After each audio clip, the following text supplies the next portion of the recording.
आप सभी का मेरे इस एक नए वीडियो में हम लोग भैया सॉल्यूशन चैप्टर के ऑब्जेक्टिव प्रश्नों को हल कर रहे हैं। ये बात में ध्यान में रखकर कि ऐसा ही क्वेश्चन हमारे बोर्ड के एग्जाम में आएंगे। एक दो महीना बाद भैया हमारा बोर्ड का एग्जाम है। आप अपना प्रिपरेशन में चार चांद लगा सकते हैं इन सारे प्रश्नों के साथ। हमने भैया 150 प्रश्नों का टारगेट रखा है। लगभग 40-45 क्वेश्चन हल भी करवा दिए हैं, शायद 36 से 37 प्रश्न हल करवा दिए हैं। आगे आज हल करवाएंगे उससे आगे। तो अगर आप अभी तक ले नहीं देख रहे हैं तो जाइए पहले उन सारे वीडियो को 4-5 वीडियो है उनको बढ़िया से देख लीजिए। इसके बाद यहां पर आइएगा। एक चैप्टर में अगर 100-150 ऑब्जेक्टिव प्रश्न हल कर रहे हैं तो समझ जाइए भैया कि आपके ऑब्जेक्टिव क्वेश्चन का कलेक्शन तो तैयार हो ही रहा है, साथ ही साथ भैया बहुत सारे इससे संबंधित सब्जेक्टिव क्वेश्चन भी आप टर्चर कर पाएंगे, उसको टच कर पाएंगे। क्योंकि भैया जब इसका कंसेप्ट आप क्लियर रखेंगे तो समझ जाइए कि उसके बारे में भी आप कुछ ना कुछ बोल ही सकते हैं, ठीक है ना। तो आपको कंसेप्टों को क्लियर करते चलना है, आपको लॉजिक पकड़ना है कि किस प्रकार से क्वेश्चन को टिक करना है, लिखना है, इस पर ज्यादा फोकस करना है, न कि आप लोग याद करने पर फोकस करें। याद करने पर ज्यादा फोकस मत करिए, समझने की कोशिश करिए कि क्वेश्चन कह क्या रहा है, उससे समझकर उसके बाद उत्तर देने का कोशिश करिए। हम यही उम्मीद करेंगे और आप लोग यही करते होंगे, हम ये भी उम्मीद करेंगे। आइए बढ़ते हैं अगले प्रश्न की ओर। क्वेश्चन नंबर 37 है। इससे पहले हम 36 प्रश्न करवा चुके हैं, जाकर देखिए आप लोग। क्वेश्चन है कि 5 ग्राम ग्लूकोज 20 ग्राम जल में घोला गया, बिलियन का भार प्रतिशत क्या होगा। भैया सुनिए ना, एक बिलियन तैयार किया जा रहा है जिसमें दो लोग हैं। एक तो भैया ग्लूकोज है और दूसरा जल है। ग्लूकोज जो है 5 ग्राम है, जबकि जल जो है 20 ग्राम है। इस बिलियन में से आपको बिलियन का भार प्रतिशत कितना होगा, इस बात को बताना है भैया। तो आपको पता होना चाहिए कि भार प्रतिशत मतलब द्रव्यमान प्रतिशत कैसे निकाला जाता है। तो एक फॉर्मूला होता है विलय के भार, ये तो पता होना चाहिए आपको। विलय के भार बटा में बिलियन का भार और गुणे 100 होता है प्रतिशत के लिए, ठीक है ना। इस फॉर्मूला को आप लोग याद करिए। द्रव्यमान प्रतिशत या भार प्रतिशत का फॉर्मूला होता है कि विलय के भार बटा में बिलियन का भार गुणे 100 होता है। अब रखिए भैया, 5 ग्राम ग्लूकोज को 20 ग्राम जल में घोला गया। कौन विलय है और कौन विलायक है। तो भैया जिसकी मात्रा कम होगी वह विलय, मतलब ग्लूकोज जो है यहां पर विलय है, इसकी मात्रा कितना है 5 ग्राम, तो कौन हो जाएगा, ये विलय हो जाएगा। तो लिखिए विलय के स्थान पर 5। बिलियन का भार नीचे लिखना है भैया। अभी आपको बिलियन का भार नहीं मिला है, विलय मिला और यहां पर विलायक मिला। तो जब आप विलय और विलायक के भारों को जोड़ देंगे तो बिलियन का कुल भार निकलकर आपके सामने आ जाएगा। तो भैया विलय है 5 ग्राम और विलायक है 20 ग्राम, तो 5 + 20 कितना हो जाएगा 25 ग्राम। ये 25 क्या हुआ, तो बिलियन का भार हुआ, तो लिखेंगे 25। और प्रतिशत के लिए 100, तो लिख देंगे यहां पर 100। 25 चौके 100, 5 चौके 20 कटेगा थोड़ी यहां पर, ये तो मल्टीप्लाई हो जाएगा, तो कितना हो जाएगा 20। अब आंसर को टिक करिए, आंसर नंबर बी है भैया। उम्मीद करते हैं कि जब भी आपसे भार प्रतिशत पूछेगा आप आसानी से निकाल सकते हैं। अब यही प्रश्न आपसे भैया 2 नंबर में ही पूछा जा सकता है, इसी प्रश्न को, ठीक है ना। तो आप गड़बड़ाइए मत, कंसेप्ट को पकड़ लीजिए कैसे कैसे क्या क्या करना है आप लोगों को।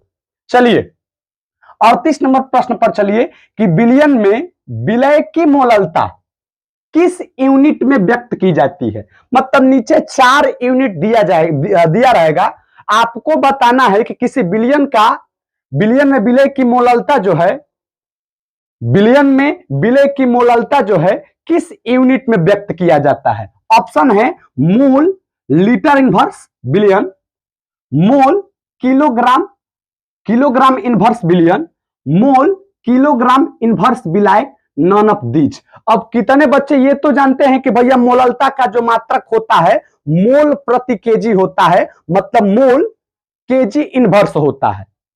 अब भैया बी नंबर ऑप्शन देखेंगे और टिक करके आगे बढ़ जाएंगे। गलत तो हो जाएगा भैया, एकदम गलत हो जाएगा। मोललता का जो फॉर्मूला होता है भैया, विलायक के मोल बटा में विलायक का द्रव्यमान होता है, विलयन का द्रव्यमान नहीं होता है, विलायक का द्रव्यमान होता है। तो आपको विलायक वाला लेना है भैया हमारा। तो देखिए यहां पर तो कर रहे हैं कि मोल केजी इनवर्स बिलियन, बिलियन दे रहा है अंत में भैया, नहीं बिलियन का नहीं कैलकुलेट कर रहे हैं हम लोग भैया, ये वाला होगा मोल केजी इनवर्स विलायक। क्योंकि भैया मोललता जो एक ऐसा ही मोललता ही एक ऐसा यूनिट है जिसमें भैया किसी विलयन की सांद्रता विलायक से कैलकुलेट किया जाता है, विलायक से, सॉल्वेंट से कैलकुलेट किया जाता है, बिलियन से कैलकुलेट नहीं किया जाता है। बहुत सारे सांद्रता के पद 7-8 पद हैं, उन सारे पदों में भैया हमारे बटा के नीचे बिलियन बिलियन का द्रव्यमान रहता है, आयतन रहता है। लेकिन एक ऐसा ही यही एक ऐसा भैया हमारा सांद्रता के पद है जिसमें बिलियन का जो सांद्रता है विलायक के पद से कैलकुलेट किया जाता है। तो याद रखिएगा, तो आपका उत्तर होगा मोल केजी इनवर्स विलायक, ऑप्शन नंबर सी हो जाएगा। ठीक है, उम्मीद करते हैं समझ गए होंगे आप। अगला क्वेश्चन है आपका, पढ़िए आप लोग। 5.85 ग्राम NaCl को, मतलब 5.85 ग्राम सोडियम क्लोराइड को 200 ml जल में घोला गया, फिर जल मिलाकर विलयन का कुल आयतन 1 लीटर कर दिया गया। विलयन में NaCl की मोलरता क्या होगी? भैया ये प्रश्न 2 नंबर में भी आ सकते हैं, 1 नंबर में ही पूछे जा सकते हैं। थोड़ा सा गौर करिएगा आप लोग, थोड़ा सा आप लोग भैया हमारा गौर करेंगे, क्वेश्चन का जवाब दे ही देंगे एकदम। मोलरता कैलकुलेट करना है। 5.85 ग्राम नमक को 200 ml जल में घोला, कितने बच्चे डिस्टर्ब, विलयन का आयतन तो 200 ml दे दिया, लेकिन आगे तो पढ़िए भैया, फिर जल मिलाकर विलयन का कुल आयतन 1 लीटर कर दिया गया। मतलब विलयन का भैया कुल आयतन कितना हो गया अब 1 लीटर। ये 200 डाटा जो आपको दिया है भैया भड़काने के लिए दिया है, इस 200 डाटा पर मत जाइए। 5.85 ग्राम नमक को 200 ml जल में घोला गया, फिर जल मिलाकर विलयन का कुल आयतन 1 लीटर कर दिया गया। मतलब विलयन का कुल आयतन कितना हो गया 1 लीटर। विलयन में NaCl की मोलरता क्या होगी? इस 200 पर मत जाइएगा, आइए कैलकुलेट करते हैं मोलरता। मोलरता आपका सूत्र क्या होता है? जब विलय द्रव्यमान में हो तब, तो सूत्र होता है भैया हमारा विलय के द्रव्यमान गुणे 1000 बटा में विलय के अणु द्रव्यमान गुणे विलयन का आयतन। ठीक है ना, लिख रहे हैं कितना है भैया हमारा विलय का द्रव्यमान, तो 5.85 ग्राम। सूत्र से 1000 आ जाएगा, लेकिन 1000 मत रखिए आप लोग यहां पर, क्योंकि जो आयतन है लीटर में है। जब आयतन लीटर में रहता है तो 1000 से भैया मल्टीप्लाई नहीं किया जाता है, छोड़ दिया जाता है। ठीक है ना, लेकिन जब ml में रहता भैया आयतन हमारा, तो क्या करते हम, क्या करते यहां पर 1000 से मल्टीप्लाई करते। ठीक है ना, आइए तो 5.85 ग्राम तो ऊपर तो रख दिया हमने, अब क्या रखना है हमें नीचे, विलय का अणु द्रव्यमान। विलय कौन है? नमक है भैया। नमक का अणु द्रव्यमान कितना होता है NaCl का? तो सोडियम का तो 23 और क्लोरीन का भैया 35.5 होता है। जोड़ लीजिए 5 3 8 3 2 5 58.5 होता है। तो नीचे लिखेंगे 58.5। कोई दिक्कत? विलयन का आयतन कितना है 1 लीटर। इस पर मत जाइएगा, बार बार बोल रहे हैं हम, क्योंकि जल मिलाकर विलयन के आयतन को बढ़ा दिया गया है। फिर घोला तो गया था पहले शुरुआती में 200 ml में ही इतने को, लेकिन जैसे ही बिलियन बना उसमें 1 लीटर जल और मिला दिया गया, बिलियन का आयतन बढ़ गया होगा। कितना आयतन बढ़ के हो गया? 1 लीटर। तो अब 1 लीटर पर कैलकुलेट करना है, लिखेंगे यहां पर 1। अब इस डाटा को कैलकुलेट करना है भैया, कैसे कैलकुलेट करेंगे? देखिए, तो इसका 10 कहां चला जाएगा? ऊपर, और इसका 100 कहां चला आएगा? नीचे। थोड़ा मैथमेटिक्स हम अजीब तरह से हल करेंगे, कोई दिक्कत नहीं, जैसे आपको मन करे कर लीजिएगा इसको हल। 585 से 585 कैंसिल हो जाएगा, 0 से 0 कैंसिल हो जाएगा, बचा क्या? ऊपर बचा 1 और नीचे क्या बचा? 10। 1/10 को क्या बोलेंगे? 0 पॉइंट। देखिए भैया मिल रहा है क्या? ऑप्शन नंबर सी, टिक कर लीजिए। उम्मीद करते हैं दे दिए होंगे जवाब इसका। अगला क्वेश्चन है, सिल्वर क्लोराइड की NaCl विलयन में विलयता समान ताप पर उसकी जल में विलयता से कम होती है, इसका कारण क्या है? क्वेश्चन पहले समझिए भैया। जब सिल्वर क्लोराइड को सोडियम क्लोराइड के विलयन में डाला जा रहा है ना, जब, फिर से क्वेश्चन समझा रहे हैं, समझिएगा क्वेश्चन। जब सिल्वर क्लोराइड के, जब सिल्वर क्लोराइड को किसमें घोला जा रहा है? नमक में घोला जा रहा है, नमक के घोल में घोला जा रहा है, तो सिल्वर क्लोराइड उतना बढ़िया से नहीं घुल रहा है, उसकी विलयता जो है कम हो जाती है, कम हो जा रही है। लेकिन जब वही सिल्वर क्लोराइड को जल में घोला जाता है तो विलयता बढ़ जाती है, मतलब सिल्वर क्लोराइड जो है जल में बेहतरीन ढंग से घुलने लगता है। इसके पीछे रीजन क्या है? कि नमक में विलयता कम है सिल्वर क्लोराइड का, जबकि जल में विलयता सिल्वर क्लोराइड का अधिक है। रीजन क्या है? ऑप्शन नंबर ए रीजन दे रहा है कि जल अति अल्प आयनित होता। बात तो सही है, एकदम बिल्कुल अल्प आयनित होता है, मतलब बिल्कुल नहीं, आयनित जल होता है लेकिन थोड़ा मोड़ा, लेकिन ठीक है सर कोई बात ना। आगे पढ़िए ऑप्शन को, और NaCl पूर्ण आयनित हो जाता, ये थोड़ा अजीब लग रहा है, इस पर पढ़िए सी नंबर, सम आयन प्रभाव। अब आप वहीं देखिए ना भैया, आप अपने मतलब लड़के दोस्त के साथ, हमारे जो दोस्त लड़के होंगे उसके साथ जो भैया हमारा बिहेवियर्स होगा, जो हमारा भैया रहने का तरीका होगा, उतना मतलब दिल की बातें तो कह सकते हैं, लेकिन उसके साथ दोस्ती तो होगी लेकिन गहरी दोस्ती नहीं होगी हमारा, ठीक है ना? अपवाद की बात छोड़ दीजिए। लेकिन अगर हमारा दोस्ती भैया किसी लड़की के साथ रहता है तो समझिए कि ये दोस्ती जो होगा लड़की वाला एकदम फीलिंग से भरा वाला होगा, एकदम बढ़िया क्वालिटी का होगा, ठीक है ना? मतलब दो लड़के एक दूसरे के साथ फीलिंग तो दोनों का रहेगा दोनों के साथ, लेकिन बेस्ट क्वालिटी वाला फीलिंग नहीं रहेगा। लेकिन जब एक लड़का एक लड़की के साथ रहेगा भैया तो बेस्ट फीलिंग के साथ रहेगा। तो वही हम बोले भैया हमारा कि देखिए सिल्वर क्लोराइड और नमक भैया दोनों लड़के हो गए, ये दोनों भैया अपने अपने फीलिंग तो शेयर कर सकते हैं, लेकिन बेस्ट फीलिंग वाला मतलब सारा फीलिंग शेयर नहीं कर सकते हैं एक दूसरे से। लेकिन वही भैया जब सिल्वर क्लोराइड को जल में घोलेंगे, मतलब एक तो लड़का और दूसरा लड़के हो गया, क्या हो गए भैया, बढ़िया से घोल लेंगे तो वही बोला सम आयन प्रभाव, ठीक है ना? कोई दिक्कत परेशानी? तो ऑप्शन नंबर सी हो जाएगा इसका, टिक करिएगा और लॉजिक को याद रखिएगा, हमने जो समझाया आपको उस बात को याद रखिएगा। अगला है 41 नंबर के निम्न में से विलयन का जो गुण ताप पर निर्भर नहीं करता है वह है, मतलब विलयन के 4 प्रॉपर्टीज आपको नीचे दिया गया है, बताना है कि कौन सा प्रॉपर्टीज टेम्परेचर पर निर्भर नहीं करता है। मोलरता, मोललता, नर्मलता, घनत्व। तो कई बार इस प्रश्न को हम लोग टिक किए हैं, ठीक है ना? तो भैया मोललता ऐसा ही विलयन के सांद्रता के पद बोलिए या विलयन का गुण बोलिए जो ताप पर निर्भर नहीं करता है। मोलरता तो करता है, नर्मलता भी करता है, डेंसिटी की बात छोड़िए। मोललता ऐसा भैया सांद्रता के पद है या विलयन का गुण है जो ताप पर निर्भर नहीं करता।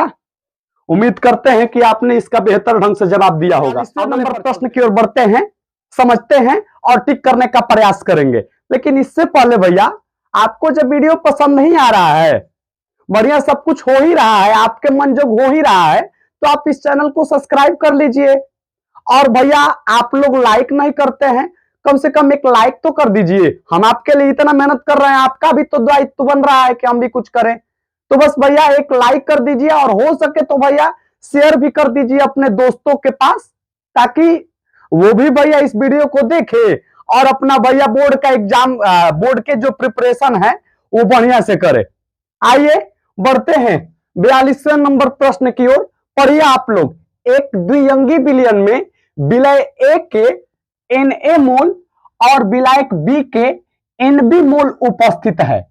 विलयन में विलायक का मोल प्रभाज Xb क्या होगा? मतलब एक सॉल्यूशन है भैया, एक विलयन है, दो लोगों से मिलकर बना है, एक तो है ए और दूसरा है बी। ए को विलय बताया है और बी को विलायक बताया है। विलयन में ए के Na मोल है और बी के Nb मोल है। आपको कैलकुलेट करके बताना है कि विलायक बी के मोल प्रभाज क्या होगा। पता होना चाहिए कि जिसका भी मोल प्रभाज निकालना होता है उसके मोलों की संख्या बटा के ऊपर लिखते हैं और विलयन में जो जो लोग हैं उसके मोलों का योगफल बटा के नीचे लिखते हैं।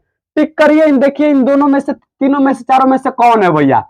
XB बराबर Na बटा में Na प्लस Nb। भैया बी का निकालना है, यहां पर Na दे दिया, गलत बात, ये नहीं होगा। XB बराबर जिसका निकालना है, जिस घटक का निकालना है उस घटक का मोल बटा के ऊपर, ठीक है यहां पर, और नीचे भी ठीक ही है, Na प्लस Nb, मतलब ऑप्शन नंबर बी होगा इस प्रश्न का उत्तर। ठीक है ना। अगले पर चलते हैं कि समान ताप पर निम्न जलीय विलयनों में उच्चतम परासरण दाब का विलयन है। यहां पर 4 सॉल्यूशंस दिया गया है, 4 विलयन दिया गया है। आपको बताना है कि किसका ओसोमेटिक प्रेशर अधिक है। भैया यहां पर देखिए सभी का सांद्रता अलग अलग है, सभी का जो सांद्रता है अलग अलग है। अगर सांद्रता सभी का समान रहता तो भैया हम लोग आई के मान को देखकर बता देते बढ़िया से। जिसके पास आयनों की संख्या ज्यादा होगी, देखते हैं क्या होता है, निकालने का प्रयास करते हैं। फॉर्मूला तो आपको पता होना चाहिए कि ऑटोमेटिक प्रेशर का फॉर्मूला क्या होता है। तो P बराबर I into C into R into T होता है, ठीक है ना। जो भैया I है वांठाप गुणांक है, C जो है मोलर सांद्रता है भैया, ये प्रकार का नियतांक है, और T भैया तापमान है। अब चलिए इसके लिए पहले हम लोग निकालते हैं, किसके लिए? इस सॉल्यूशन के लिए। इस सॉल्यूशन के लिए I का मान कितना होगा? तो 2 एल्यूमिनियम और 3 SO42 माइनस, मतलब 5 होगा I के मान। तो I के स्थान पर क्या लिखेंगे? 5। C के स्थान पर, C मोलर सांद्रता है, यहां पर दे दिया गया भैया 0.07, तो लिखेंगे 0.07, ठीक है ना। R तो भैया नियतांक है, तो R तो सभी में रहेगा, R फिक्स कर देते हैं। T भैया समान ताप पर, सभी का T क्या है? समान है, तो लिख दे रहे हैं T। अब गुणा कर रहे हैं भैया, हमारा कितना हो जाएगा? 7 5 35, ये तो भैया मल्टीप्लाई था। 2 अंक के बाद डेसिमल आपको बैठाना है यहां पर, मतलब पहले सॉल्यूशंस के लिए ऑटोमेटिक प्रेशर का मान होगा 0.35 RT, ठीक है ना। दूसरे के लिए आप लोग निकालिए, दूसरे के लिए भैया हमारा I का मान कितना होगा? 2 1 3, 3 हो जाएगा भैया, तो लिखेंगे 3। C कितना है? 0.10, तो लिखेंगे हम लोग 0.10। कोई दिक्कत परेशानी? R जस का 10, T जस का, तो कितना हो जाएगा? 0.30 RT, मतलब इसके लिए 0.30 RT होगा। अब इसके लिए निकालिए भैया, हमारा I का मान कितना होगा? I का मान 2 होगा, कोई दिक्कत परेशानी? उसके बाद M का मान कितना, मतलब C का मान कितना होगा? 0.10, 0.15 है, 10 नहीं है। R जस का 10, T जस का 10, कितना होगा? 0.30 RT। इसके लिए निकालिए भैया, कितना हो जाएगा?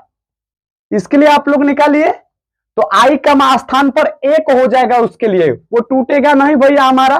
तो लिखेंगे एक गुणे 0.3 जस का 10 आर जस का 10 टी जस का 10, तो क्या होगा 0.3 ही हो जाएगा, मल्टीप्लाई करेंगे आर टी जस का। अब इन चारों डाटा को पकड़िए, ये वाला ये वाला ये वाला और ये वाला, इन चारों में सबसे बड़ा डाटा कौन है भैया हमारा, तो सबसे बड़ा डाटा पहले वाला का है, तो उत्तर टिक कर दीजिए। आप कहिए कि सर एक नंबर का क्वेश्चन है, अब इतना बड़ा हम लोग बनाए ना, चारों का अलग अलग चेक करें ना भैया, थोड़ा सा तो दिमाग लगाना ही पड़ेगा आप लोगों को। क्या दिमाग लगाना पड़ेगा भैया हमारा, जब सांद्रता अलग अलग रह रही है ना, मतलब ये वाला सांद्रता जब अलग अलग रह रही है तब तो आपको चेक करना पड़ेगा भैया। अगर सांद्रता सभी का समान कह दे रहा है तो नहीं चेक करना पड़ेगा, जिसके लिए आई का मान ज्यादा होगा उसी का भैया हमारा ऑटोमेटिक प्रेशर ज्यादा हो जाएगा। तो उम्मीद करते हैं आप लोग दे लेंगे प्रश्न के जवाब को। अगले पर बढ़ते हैं, उच्च अणुभार के पदार्थ का अणुभार निर्धारित करने के लिए सबसे उत्तम विधि कौन है, मतलब भैया हमारा हाई मोलिक्यूलर मास वाले सब्सटेंस का, पदार्थ का आपको मोलिक्यूलर मास निकालना है। इन तीनों चारों में से कौन सा विधि बेटर रहेगा आप लोगों के लिए, हिमांक का उन्नयन, क्वथनांक का उन्नयन, परासरण दाब। यहां पर भैया हमारा एक घनत्व मापन कोई दिया था, हाँ शायद घनत्व मापन दिया था, तो इन चारों में से कौन यूज करिएगा आप लोग, हिमांक का उन्नयन यूज करिएगा, क्वथनांक का उन्नयन, परासरण दाब। भैया परासरण दाब जो होता है उच्च अणुभार के पदार्थों के लिए अणुभार निकालने के लिए सबसे उत्तम क्वालिटी की विधि होती है, ठीक है ना, तो आप लोग टिक कर लीजिएगा इसे। अगला प्रश्न है कि निम्न जलीय विलयनों में सबसे श्रेष्ठ चालक कौन है, मतलब कि कौन सा सॉल्यूशन बढ़िया विद्युत धारा का प्रवाहित करेगा, ये वाला कि ये वाला कि ये वाला कि नॉन ऑफ दीज। तो आपको पता होना चाहिए वही सॉल्यूशंस बढ़िया विद्युत के सुचालक होंगे, मतलब चालक होंगे, जिसके पास आयनों की संख्या ज्यादा से ज्यादा मात्रा में होगी। तो बस केवल आयन चेक करिए कि किसके पास आयन की संख्या ज्यादा है। इसके पास है क्या, इसके पास आयनों की संख्या 2 है लगभग, इसके पास भैया देखिए KCl क्या होता है, अब 0.1 m है। अब KCl के विलयन के अंदर KCl के अनगिनत अणु होंगे, और KCl जो होता है भैया एक प्रकार के प्रबल विद्युत अपघट्य होते हैं।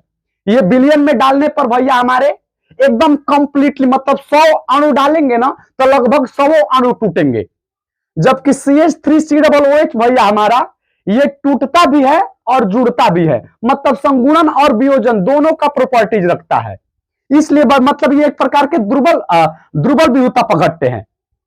और ये तो भैया लगभग विद्युत अपघट्य ही नहीं है, मतलब इसका सही जवाब होगा उसी विलयन, वही विलयन सबसे अधिक विद्युत के सुचालक होते हैं जिसके पास आयनों की संख्या ज्यादा होगी। तो इस विलयन के पास आयनों की संख्या ज्यादा है क्योंकि KCl जो है एक प्रकार के स्ट्रॉन्ग इलेक्ट्रोलाइट है, CH3COOH भैया एक प्रकार के वीक इलेक्ट्रोलाइट होते हैं। कोई दिक्कत परेशानी, अगले पर चलते हैं। 0.684 ग्राम C12H22O11 का 250 ग्राम जल में विलयन है, इस विलयन में C12H22O11 की मोलालता क्या होगी। आपको मोलालिटी चेक करके बताना है कि भैया सॉल्यूशंस में C12H22O11 का मोलालता क्या होगा। तो मोलालता का सूत्र आप लोग याद किए होंगे भैया, अगर ग्राम में है तो विलय का द्रव्यमान पहले लिखेंगे, उसके बाद भैया विलय का अणु द्रव्यमान लिखेंगे। तो C12H22O11 का आणविक द्रव्यमान आप लोग निकालिएगा, 12 12 144 22 16 11 176 ऐड करिएगा 342 हो जाएगा। कोई दिक्कत। उसके बाद भैया मोललता के सूत्र में विलायक का द्रव्यमान होता है बटा के नीचे, तो विलायक का द्रव्यमान कितना है 250 ग्राम, तो लिखेंगे आप लोग यहां पर 250 ग्राम, और यहां पर क्या लिख देंगे ग्राम में है तो यहां पर 1000 आपको लिखना पड़ेगा। डेसिमल हटा के यहां पर 1000 नीचे लेते आइए आप लोग ताकि काटने में सुविधा हो। काट दीजिए 342 ले भैया, ये भी कट जाएगा। क्या बचा 2 बटा में 250। अब इसे कैलकुलेट करिएगा, जितना आएगा वही आपका उत्तर होगा। शायद भैया ये आला है, ठीक है ना।